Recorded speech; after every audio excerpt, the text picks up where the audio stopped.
Hello guys, tara samahan niyo ako magluto ng atay ng baboy. Ayan guys, alam niyo kung ano yan guys.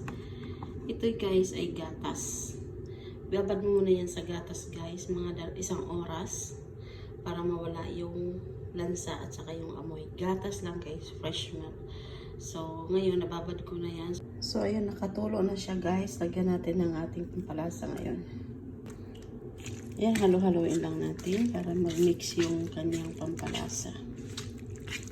So, ayan na, nahalo na. Lagyan natin ngayon ng flour. So, ayan, i-coat lang po natin siya, guys. Guys, ito atay ng baboy, guys. Ganyan ang gayat niya, guys. Ganyan. Medyo maninipis. So, ayan na guys, na-coat na natin ng flour ngayon, i-fry na. So, ayan guys, itong i-fry ngayon, pero huwag masyadong i-luto kasi alam mo naman ang atay guys, tumipigas siya pagka yung sobrang lock. So, ayan guys, ganyan lang guys, medyo brown. So, ayan guys, habang mainit pa siya, lagyan natin ngayon ng inismas na bawang. Ayan, ganyan. Habang mainit pa.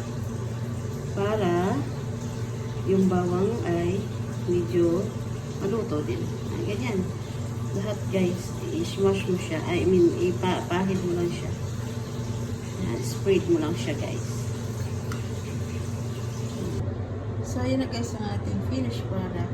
Try nyo guys. Ang sarap niya. Yung lasang-lasa ng bawang ay talagang manunood sa kanyang laman. Yummy guys. Let's eat.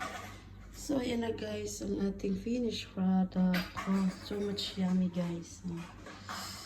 Try nyo guys. Lasang-lasa yung garlic sa loob ng, ng karne or ng atay.